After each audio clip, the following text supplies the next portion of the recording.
হলো আমাদের হৃদয় পরিবর্তন হবে। তো যাই হোক, আমরা এই পৃথিবীতে এসেছি, আমরা জানি পদ্মপুরাণে বলা হচ্ছে যে জলজ নবলক্ষণে স্থাবর লক্ষণে বিংশতি, অর্থাৎ জলে এই যে 84 লাখ প্রকারের জনি আছে, আমরা জানি যে 84 লাখ প্রকারের জনি থেকে মুক্ত হওয়ার পরে আমরা মনুষ্য শরীরে আসি। জলজ নবলক্ষণী, জলের মধ্যে 9 লক্ষ প্রকারের জীব থাকে। তো 9 লক্ষ প্রকারের জীব, যে মাছ, সে নানা রকম, যে ইলিশ মাছ, পোনা মাছ, কাটা মাছ, নানা রকম মাছ হতে হতে জন্ম নিতে নিতে লাস্টে আমরা যখন শঙ্খ হলাম, তখন আমরা এই জল থেকে আমরা মুক্ত হলাম। জলজ নবলক্ষণী স্থাবর লক্ষণী বিংশতি। তো স্থাবর মানে বিংশতি, অর্থাৎ গাছপালা আছে 20 লক্ষ প্রকারের গাছপালা, কখনো আম গাছ, কখনো জাম গাছ, কখনো কাঁঠাল গাছ। এইরকম গাছ হতে হতে যখন আমরা তুলসীর বৃক্ষ হলাম, তখন আমরা বৃক্ষজনি থেকে মুক্ত হলাম। এইরকম কৃমি রুদ্র সংখ্যা, কৃমি রুদ্র মানে 11 হাজার লক্ষ প্রকারের কৃমিটির আছে, ছোট ছোট পোকামাকড়। এইরকম ছোট ছোট পিঁপড়ে পোকামাকড় হতে হতে যখন আমরা মৌমাছি হলাম, আর আমাদের থেকে যখন মধু বেরিয়ে ভগবানের সেবায় লাগলো, তখন আমরা মৌমাছি অর্থাৎ জনি থেকে মুক্ত হয়ে আবার এক ধাপ আগে গেলাম।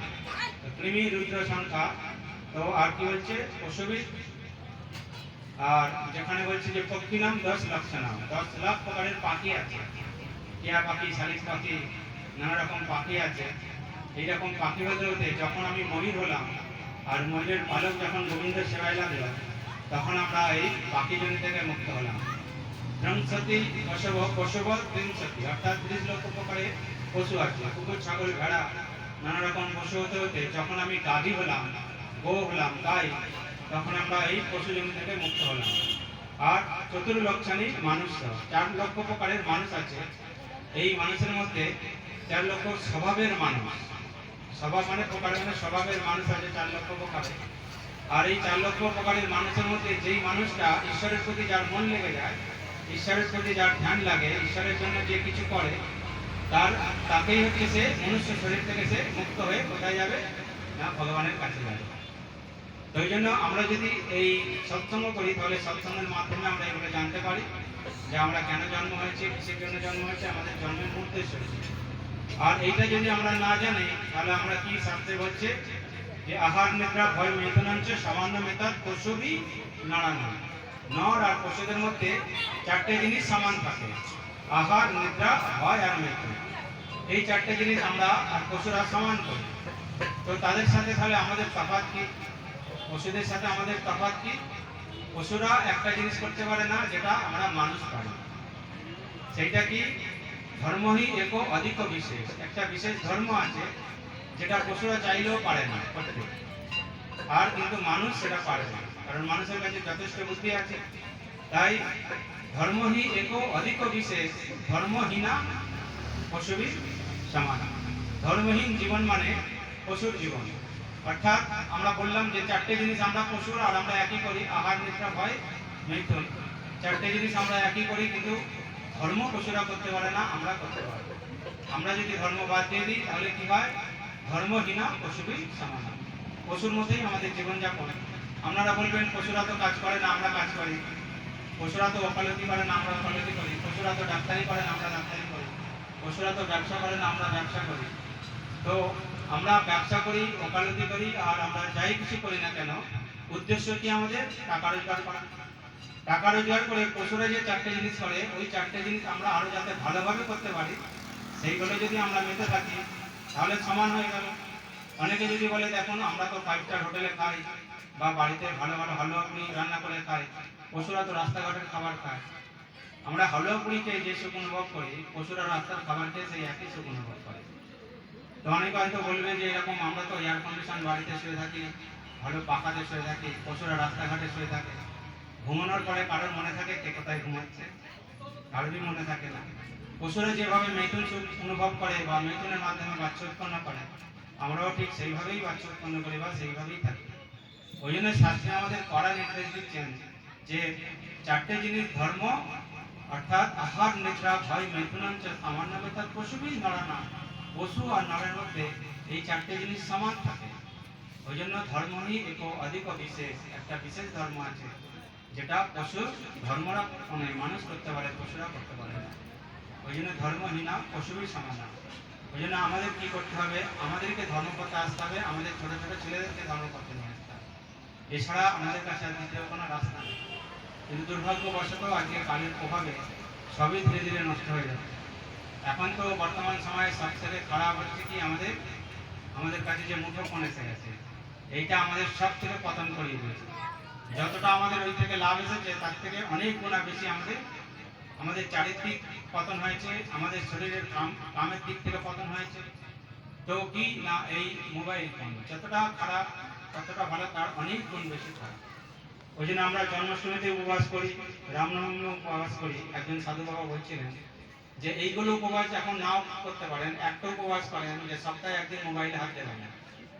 এই উপবাসগুলো পালন করা দরকার। যে সপ্তাহে একদিন আমি ফেসবুক দেখবো না, সপ্তাহে একদিন আমি ইউটিউব দেখবো না, হোয়াটসঅ্যাপ দেখবো না। এইগুলো এখন আমাদের পালন করা দরকার। কারণ ফোন এখন খুব খারাপ জায়গায় চলে গেছে মানুষকে নিয়ে। ছোটো ছোটো বাচ্চা ছেলেরা বাবা মার কন্ট্রোলের বাইরে হয়ে গেছে।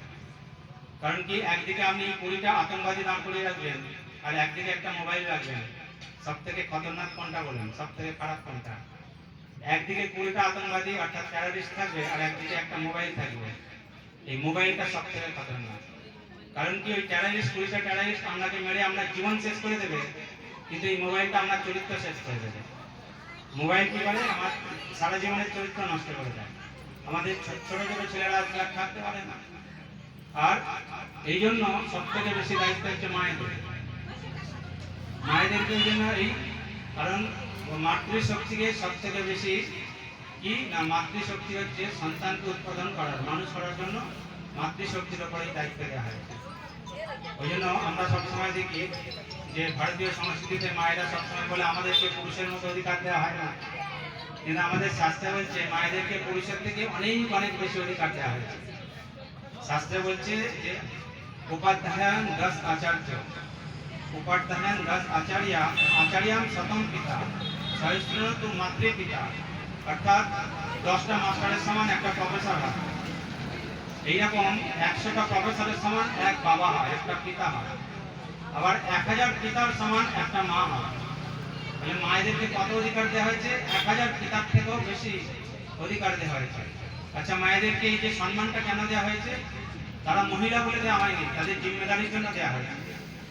মায়েদেরকে সম্মান তাদের জিম্মেদারির জন্য। কেন না, মা জন্ম দিলেই তাকে মা বলা হয় না, তাকে জননী বলা হয়।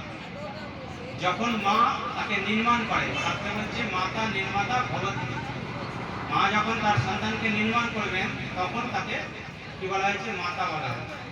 জন্ম দিয়ে তো সবাই মা হয়, কিন্তু যখন নির্মাণ করা হয় তখন তাদেরকে মাতা বলা হয়। এখন আমরা বেশিরভাগ দেখা যাচ্ছে যে মায়েদের দল আমরা ওই ফ্যাশনের পুতুল হয়ে যাই।